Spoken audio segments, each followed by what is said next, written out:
Hello and welcome back to another lesson on A-level physics. Today's learning intention is to consider stopping distances in a mathematical context. Today's success criteria is to define the terms thinking distance and braking distance, to apply SUVAT to stopping distance problems, and to argue for and against raising motorway speed limits. We'll begin with a quick recap from GCSE physics by defining the terms thinking distance and braking distance. Thinking distance is the distance travelled by a vehicle in the time that it takes for a driver to react. The thinking distance is affected by the driver being tired, under the influence of alcohol or drugs, or of course just being distracted. Braking distance is the distance travelled in the time that it takes to come to a complete stop from when the brakes are first applied. The braking distance is affected by the road conditions, e.g. poor weather conditions such as there being ice on the roads or it being wet and slippery, or it can also be affected by the condition of the tyres or the condition of the brakes. Algebra task. I would like to have a go at this task. Please pause in the video after you've read the task and then we'll check our answers afterwards. So it says a wagon is initially driving at a constant speed u. The driver applies the brakes which provide a constant deceleration of a. The reaction time of the driver is t0. Determine expressions for the thinking distance, braking distance and stopping distance of the vehicle. Pause the video and then we will review the answers. So the first task was to come up with an expression for the thinking distance, which is of course the distance travelled during the driver's reaction time. Well, you will of course know that distance is equal to the speed we are travelling at multiplied by the time, and so from there we can simply state that the thinking distance, S thinking, is equal to u, which is the speed we are travelling at, multiplied by t0, the driver's reaction time. The next thing to do was to work out an expression for the braking distance. This one did require a little bit more thought, and we will start off by considering the SUVAT equation v squared equals u squared plus 2as. From the information in the question we know all of these values. We know that obviously the wagon is coming to a stop, and so therefore v is going to be 0. We know that it's driving at initial speed u, and we know that the brakes provide a constant deceleration of a, so therefore we can rearrange this equation to come up with an expression for s. To do that, we subtract u squared from both sides of the equation and then divide by 2a to find that s equals v squared minus u squared divided by 2 times the deceleration. So the braking distance, taking into account the fact that v is going to be 0 because the wagon is brought to rest, the braking distance is u squared divided by 2a.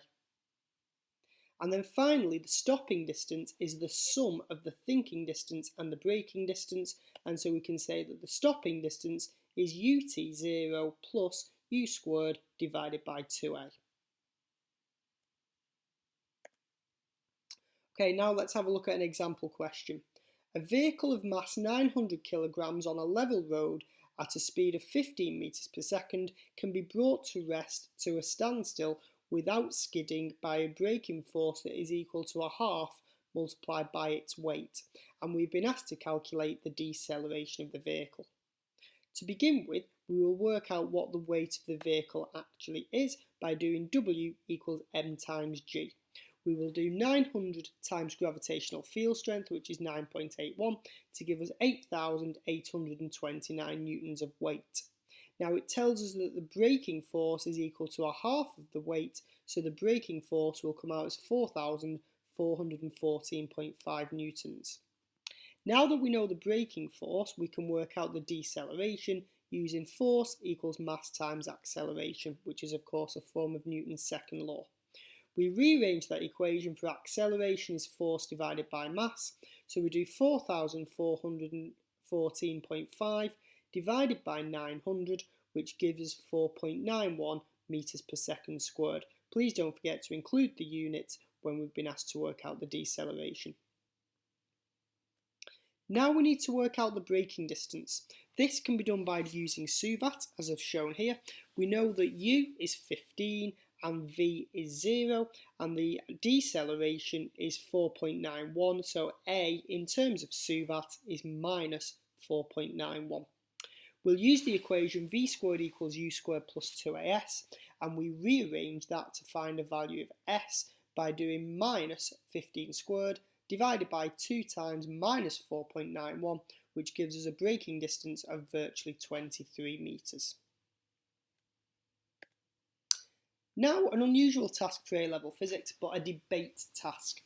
The maximum speed limit on motorways has not been raised since the 1960s. However, developments in engineering mean that modern cars have much higher top speeds than cars in the past and can stop safely in shorter distances, obviously due to improved brakes, etc. I would like you to think of a couple of reasons why it may be beneficial to raise the maximum speed limit on motorways, as well as thinking about what the potential drawbacks would be to raising motorway speed limits. Write down your ideas and then we will compare answers. So, two clear benefits of raising speed limits would be that the journey times would be much shorter. We would also find that cars are on the road for less time, and so there would therefore be less congestion. However, there are a significant number of disadvantages to raising speed limits. Human reaction times have not changed since the 1960s, and so therefore the thinking distances will be much larger at higher speeds.